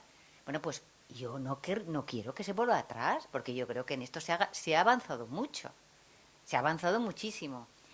Eso no significa que pensemos que cuando se trata de tomar decisiones que afectan a derechos de personas hay que ser un poquito más cauto. Cuando yo investigo da igual si me equivoco, pero cuando se trata de tomar decisiones que están afectando a los derechos de las personas, sean patrimoniales o sean derechos a la libertad, esto plantea, digamos, ciertas dudas y cuanto menos hay que ponerle por lo menos una serie de condicionantes. Jesús, creo que... Sí, muchísimas gracias, Silvia. Ha sido fenomenal. De las muchísimas preguntas que tengo, voy a preguntar una que empieza por lo que tú has dicho ahora. Al final dice, pero esto llegará, es decir, la sustitución. Y mi primera pregunta al respecto ¿es justo en un sistema jurídico como el nuestro que eso se produzca? ¿O el propio sistema y sus presupuestos ético-jurídicos deberían impedirlo? Porque sería contradictorio. Esa es una pregunta intrajurídica de los propios presupuestos. Es que me la ha sugerido tu última afirmación tan tajante. ¿Pero eso es justo desde nuestro sistema? Pero lo que iba a preguntar es casi al final lo que has dicho. Dices que como una de las cuestiones básicas es capacitar a los operadores jurídicos. ¿Dónde se puede capacitar a los operadores jurídicos, dentro de nuestro sistema universitario, por ejemplo, en conceptos, manejar conceptos que son totalmente interpretativos, como algunos de los que has dicho, idoneidad, fiabilidad, valor de rumores, indicios, reconstrucción de la historia? Es decir, todos son conceptos borrosos. La formación jurídica para afrontar eso de los operadores, como tú has propuesto, ¿dónde se da? ¿Cómo se capacita? Y la segunda... Has introducido una distinción que creo que, y propondría que se traduzca en la opinión pública, porque distingues entre proponentes, propuestas, a partir de los sistemas jurídicos, pero todo el mundo, y tú mismo también lo has dicho, se habla de toma de decisiones. Nuestro grupo de investigación, por ejemplo, con algunos de los ingenieros del MIT, en algunas sesiones telemáticas, tuvimos discusiones tremendas sobre si se utiliza decisión o no, pero tú has dado una vía. Esa vía, si la he entendido bien, ¿es una vía que debería proponerse a la opinión pública? Es decir, sustituir decisiones por propuestas. Y disculpad. Vale, vamos a ver. Lo primero, justo, ¿es justo? Yo creo que lo que sí que estamos viendo es que el modelo del sistema jurídico, el sistema jurídico que nosotros tenemos está cambiando. Y el propio concepto de justicia ha dejado paso, desde hace tiempo, desgraciadamente, al concepto de eficacia y eficiencia. Los grandes disvalores de la globalización, es decir, al final todo se cuenta y se mide por la eficacia y la eficiencia. Ya. Pues es eficacia para... Mira, más por menos. Ese es el famoso lema. Más por menos. Menos papel, menos tiempo, menos costo, menos espacios, más rápido. Es decir, al final son los grandes... Y eso ha jugado en detrimento del propio concepto de justicia, en todos los sentidos. Y la prueba la tenemos en que en mi área que es específica, que es el tema del proceso, hemos visto cómo ha habido acuerdos, pactos, consensos, meterlos ahí dentro para acabar pronto el proceso, acortamientos, abreviaciones del procedimiento, limitación de garantías. ¿Por qué? Pues porque el proceso duraba demasiado. El concepto de duración, que era un concepto de ineficiencia al final y a la postre, ¿no? Entonces, eso sí que lo estamos viendo. No significa que yo me aferre y decir que lo anterior, el pasado fue mejor. No, yo creo que lo que hay que hacer es un poco saber cómo, y eso es lo difícil, cómo conseguir lo que de bueno hay en estos momentos y lo que de bueno tenemos y hemos tenido a lo largo del tiempo, ¿no? El tema del proponente. El tema del proponente no es el mismo tema que el que decide. Es decir, el que decide toma decisión. Es la sentencia judicial, inteligencia artificial, que toma la decisión judicial. Pero es verdad que hay otros, y más ahora que hay un proyecto de ley en marcha, donde lo que se pretende es que intervengan otros operadores distintos de los jueces y que se pueda llegar a acuerdos, incluso a que intervengan terceros que hagan informes de proposición de soluciones. esa proposición de solución es la que hacen las inteligencias artificiales en materia de conflictos de consumo. Y entonces lo que hacen es, te proponen la solución. Tú puedes aceptarla o no. Evidentemente no es una decisión, es una proposición. Pero sí que es verdad que adelantan en la medida en que viene como, y no es impositiva. Es decir, nosotros en mediación hablamos muy claramente de la mediación propositiva y de la mediación que realmente es facilitadora sin más. Pues la propositiva es aquella que da un paso más. Yo creo que ahí estaríamos a caballo entre el no hacer nada y el tomar la decisión, la proposición. Y la otra cuestión, no me acuerdo, Jesús, cuál era entre medio. Así, la formación. Vamos a ver. Mira, yo te pongo un ejemplo. Yo utilizo con los alumnos del máster, he utilizado los sistemas analíticos, por ponerte un ejemplo, para que ellos puedan manejarse cómo se utilizan estos sistemas analíticos de la editorial Tiralo Blanco, de la editorial La Ley o de la editorial Thomson Reuters, donde lo que hay al final es, sobre la base de un conflicto concreto, determinar y decir, vamos a ver qué solución es la que nos da la fría máquina, la que nos propone la fría máquina, ¿no? Y a partir de ahí, el analizar ellos si están de acuerdo o no están de acuerdo con la solución. Yo creo que esa es una manera de un poco enseñar de otra forma también a los estudiantes de Derecho, que son los que van a manejar los sistemas. Eso se puede hacer a todos los niveles, se puede hacer en los colegios profesionales, se puede hacer en el Consejo General del Poder Judicial, para la formación de los jueces, se puede hacer con los letrados de la Administración de Justicia, un poco, es decir, no consiste en decir, toma esta máquina, úsala y a ver qué te parece, sino vamos a contrastar entre lo que tú harías sin la máquina y lo que la máquina te está diciendo, para un poco ir viendo un poco el grado de comparación. Sí. En primer lugar, enhorabuena por la conferencia. Y yo digo, no le veías. Sí. Sí. Y más allá del nivel de implantación de los algoritmos o la inteligencia artificial, yo tengo la sensación, y me parece que es una sensación de la opinión pública, de que la justicia es una especie de área donde precisamente está muy lejos de estar digitalizada, de manejar y compartir información a nivel de lo que serían los distintos juzgados, etcétera, etcétera. Entonces, yo quería preguntarle, me da la sensación de que está como atascada, no sé, y esto es un tema histórico, ¿no? Es decir, la justicia, los casos se acumulan y precisamente lo que se enseña en derecho es que una parte de hacer justicia es que se haga en tiempo, ¿no? En tiempo y forma, ¿no? Entonces, ¿cuál es su opinión de cuál es la situación de la justicia en España a ese nivel? ¿Hemos avanzado? ¿Hay un buen nivel de digitalización o aún estamos muy lejos? Hemos avanzado. Si hiciéramos lo contrario, mentiríamos, ¿a que sí? Se ha hecho. Lo que pasa es que es verdad que desde el año 2011 tenía que haberse digitalizado todo, tendríamos que tener expedientes digitales, y es verdad que bueno, ahí ha funcionado comunidades autónomas mejor y otras peor, ¿no? Hay algunas comunidades autónomas que porque claro, esto al final depende también del presupuesto económico, porque al final lo que yo he dicho, es decir, la tecnología requiere dinero. Y luego además aquí se empezó con sistemas operativos distintos entre las distintas comunidades autónomas, con lo cual era muy difícil luego la conexión entre unas y otras, ¿no? Entonces, algo se ha hecho, algunas cosas se han hecho mal y ha habido que volver otra vez a empezar.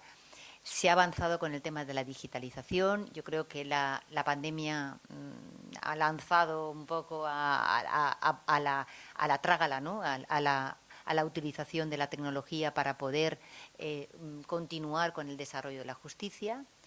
Pero bueno, queda mucho camino, queda mucho camino. Y tampoco sé, porque aquí se habla de todo, de los expedientes judiciales y de la digitalización de todo. Tampoco sé si todo en la materia de justicia debería de ser y de trasladarse al expediente digital. Yo creo que el factor humano en el sentido de cercanía humana, ¿no? De acercamiento, de proximidad, en determinados actos tampoco estaría mal que se siguiera haciendo. Al final, repito lo del tema de la eficacia y eficiencia. A los jueces se les exige mucho, se les exige muchas sentencias al cabo del año, se les valora por la eficiencia también en el número de sentencias que ponen, y lo cierto es que hay que buscar también medios que les faciliten esa tarea. Por eso decía aquello de que llegará, como decía Jesús, dice, y he dicho que llegará, y llegará. Y yo creo que llegará en la medida en que yo creo que incluso los propios jueces y la propia gente que trabaja en el mundo de la justicia piensa que esto puede facilitar, no sustituir. Bueno, Silvia, ya estamos acabando y yo quería hacer una pregunta. Y quería hacer 20.000. Primero, enhorabuena porque me ha gustado muchísimo y creo que nos tiraríamos aquí hablando muchísimo rato, pero el tiempo es un recurso escaso y no podemos hacer lo que queremos. Entonces yo, por lo que entiendo, tu temor es el de que pasemos de utilizar estos instrumentos como una tecnología instrumental a una ontología funcional que sustituya al ser humano, y creo que de alguna manera ha sido como la clave de toda la charla. A mí has comentado una serie de riesgos y yo hay uno que veo tremendo. Cuando estuve trabajando sobre el consumo se decía allá que el principal factor para consumir una cosa u otra es la comodidad. Que nos creíamos que la gente estaba ideologizada, que le pasaba no sé qué, que le pasaba no sé cuánto. Es la comodidad. Al final la persona acaba yendo al sitio que tiene cerca, acaba subiendo con la escalera mecánica, acaba haciendo y consumiendo lo que consumía su madre porque es lo que le hacía en casa todo el tiempo. Esto lo decían teorías muy importantes. A mí lo de la comodidad me da miedo, porque cuando a alguien ya le sirven, cuál puede ser el proceso, cuál puede ser el razonamiento, cuál puede ser la motivación, puede ser al final la decisión, lo tiene en casa. Ya tiene la oposición preparada. Ha ido a un curso en el que le han dado un montón de instrumentos y va y lo pone. Entonces, a mí me da mucho miedo que que la gente tenga ya preparado todo la argumentación, que como tú muy bien has dicho, se ha sacado de una minería de datos que son de otra gente, de otro tiempo, y que no están personalizadas con este individuo que tengo aquí delante. Pero yo tengo todo el juego y entonces me resulta muy cómodo decir que adelante. A mí esto me da muchísimo miedo. Y una segunda cosa nada más, y sería interesante preguntar a los afectados por una decisión judicial si prefieren al hombre o la máquina. Sí, sería muy interesante. Es que también sería poner a la gente y decir, ¿qué quiere? ¿Un juez humano o una máquina? Eso sí que sería el colmo de la libertad. Y sería, interesante ver cuántos querrían una cosa. Y una última pregunta pequeñita. Sí. ¿Qué le pasa a nuestra gente que no encontramos nunca, a los que asesinan a mujeres y todo eso? Es que no utilizamos la minería de datos ni tenemos una policía científica. ¿Qué nos pasa? Bueno. Vamos a ver. Sí, yo creo que sí que la tenemos. Pues no sé si funciona. Tenemos más de lo que querríamos, yo creo. Y nos controlan más de lo que nosotros querríamos, también lo digo. Pero bueno, en relación con lo que comentabas, pues sí, la verdad es que en el tema del consumo lo que tenemos son perfiles. Y además los perfiles los tenemos hechos. Y el sistema, yo siempre cuento lo mismo. Hace unos meses falleció mi suegra y yo hablaba pues sobre el fallecimiento de ella y me llamó la atención porque durante casi un mes me estuvieron mandando correos electrónicos ofreciéndome seguros de deceso. Es que solo pasó en ese momento. Luego, entonces, y yo no había escrito a nadie ni nada, simplemente era utilización del teléfono. Y yo tengo un iPhone, que no tengo un Huawei, es decir, con lo cual, pues también ahí tenemos que tener en cuenta eso. Pero eso nos pasa con todo. Es decir, es más fácil decir, quiero comprarme un vestido. Y no voy a la tienda ni veo los vestidos, sino que lo compro en línea. Es decir, si es que el problema generacional está ahí, es un problema de generación. En el tema que tú planteabas con el tema de si quiero una máquina, el estudio se hizo con respecto a los médicos. Y entonces el estudio, curiosamente, porque claro, ahora hay máquinas que son las que operan y no operan las personas, operan las máquinas. Y entonces el resultado que dio fue que la gente prefiere que le opere una máquina. Bueno, la prueba la tiene en el que se opera para quitarse las dioptrías en la vista, ¿no?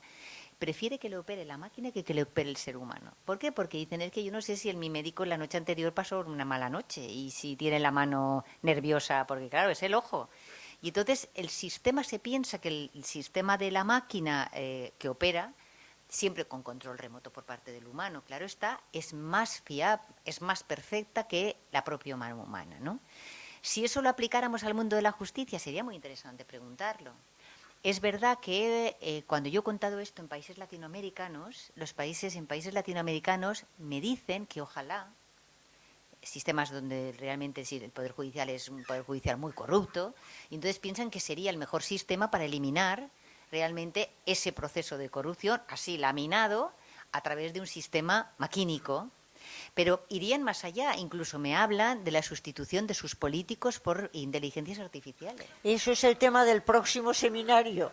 Os quiero ver a todos aquí el día el día 23 de mayo, pero no aquí, sino en bueno, ya diremos dónde. Oye, por supuesto, ¿y las máquinas no se equivocan? Claro que se equivocan, por supuesto. Ah, bueno, porque esa es otra. Por supuesto. Claro, porque aparte, parece que el problema, fíjate, es que si nosotros pensamos en una jurisprudencia andante, en la que hoy puedo decir que es condición abusiva X y mañana puedo cambiar porque las circunstancias han cambiado, si yo lo que hago es automatizarlo todo, no va a cambiar. Claro. Va a ser una posición muy estática, muy difícil de cambiar, como ahora sí que cambian. En fin, yo creo que sí, que esto va a venir y que de alguna forma ya ha llegado. Y que nosotros, yo creo que lo que tenemos que pensar es ver los pros y los contras, valorarlo e intentar sobre todo a la gente más joven que tenga capacidad crítica, que es lo que a mí más me está preocupando de estas generaciones. Oye, pues antes de que te vayas, infinitas gracias, ha sido espléndido.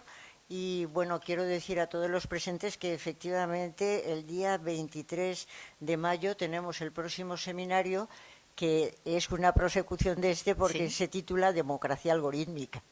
Entonces, efectivamente, vamos a dar el siguiente paso hacia ello. No lo sabía, que conste que no lo sabía. Y ya se indicará con tiempo en qué lugar oportuno. Muchísimas gracias. Muchas gracias a todos.